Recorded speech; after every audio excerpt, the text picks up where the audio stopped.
यहां तक शिव महापुराण की कथा कहती है, अगर कोई विद्वत ब्राह्मण ने आपको बताया है कि आपके घर में पितृदोष है, कोई विद्वान ब्राह्मण ने बता दिया कि आपके घर में काल सर्प दोष है, कोई विद्वान ब्राह्मण ने बता दिया कि आपके यहाँ पर ये वास्तु दोष है और इस दोष को मिटाना जरूरी है, कोई ने आपको बताया, उस समय पर हमें घबराना नहीं।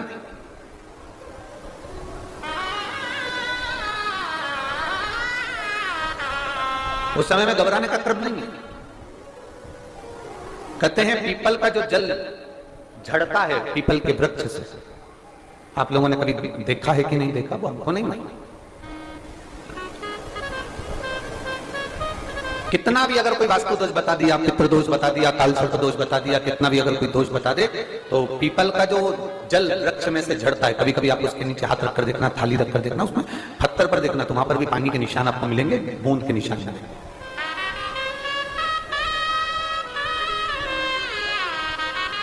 मात्र उस पीपल के वृक्ष के जल की एक बिंदी,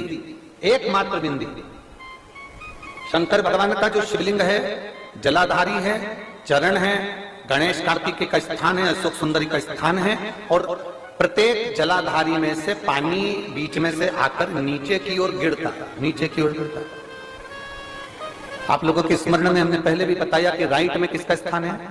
गणेश जी का, लेफ्ट में कार्तिक के, बीच में अशोक सुंदरी, ये क्या है, पार्वती जी का हस्त कमल, शिवलिंग, और ऊपर से जो जल एक एक बूंद शंकर जी के शिवलिंग पर गिर रहा है, वो शंकर जी की 5 लड़कियां, जया, विषहरा, शामलीवारी, दौतली और देव, शंकर जी की 5 लड़कियों, एक एक बूंद पानी शिव जी पर गिरा रहा है।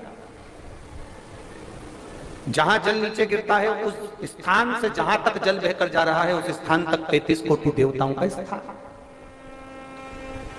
33 कोटि देवताओं का स्थान। अब जहां पानी आया, जहां नीचे गिरा, उसके बीच में जो स्थान होता है, आप लोगों ने देखा है कि नहीं देखा, जिनने देखा है जरा हाथ उठा। ये पानी जैसे यहां तक आया और यहां के बाद नीचे गिरेगा, तब वो नाली के माध्यम से बाहर जाएगा, तो जितनी दूर यहां से वो नीचे की ओर जो गिर रहा है, यहां से वो नीचे की ओर जो पानी जा रहा है, ये जो स्थान होता है,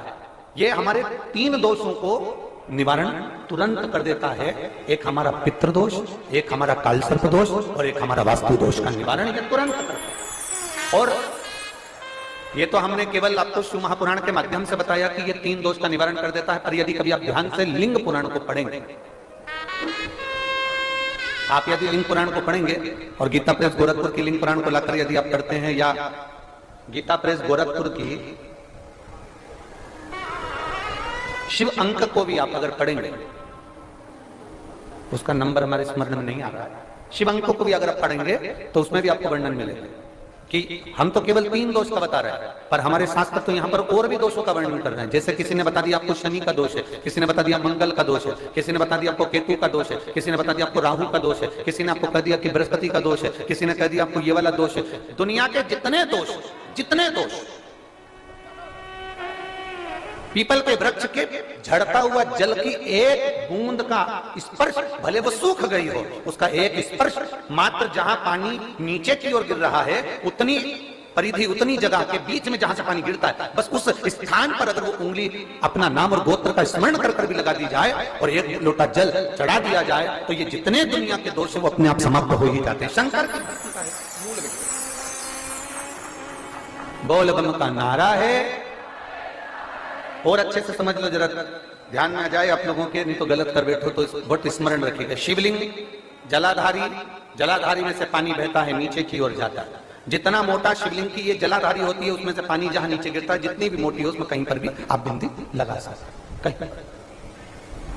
उस स्थान पर आप कहीं पर भी उस बिंदी को लगा सकते। कोई कह दे तुमको कि तुम्हारा मंगल गड़बड़ है, कोई कह दे तुमको तुम्हारा राहु गड़बड़ है, कोई कह दे तुमको तुम्हारा केतु गड़बड़ है, कोई तुमसे कह दे तुम्हारा बृहस्पति गड़बड़ है, तो समझ लेना कि हमारे ग्रह की दशा को सुधारने के लिए ये जो स्थान है, बस उस स्थान पर एक बिंदु,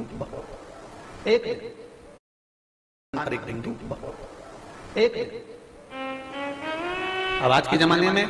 आपने देखा होगा, जब से आप शंकर जी को जल चढ़ाना प्रारंभ करें, जब से आपने शिव महापुराण की कथा सुनना प्रारंभ करी, तब से आपने सुना होगा कि कोई भी अब ज्यादा आपको सुनने को नहीं मिलता कि वास्तु दोष हो गया, कि पितृदोष हो गया, कि काल सर्प दोष हो गया। इसके पहले का जो समय था, उस समय किसी को भी पत्रिका दिखाओ, किसी के पास भी जाओ, वास्तु दोष, काल सर्प दोष, पितृदोष, ये सारे दोष चलते रहते थे।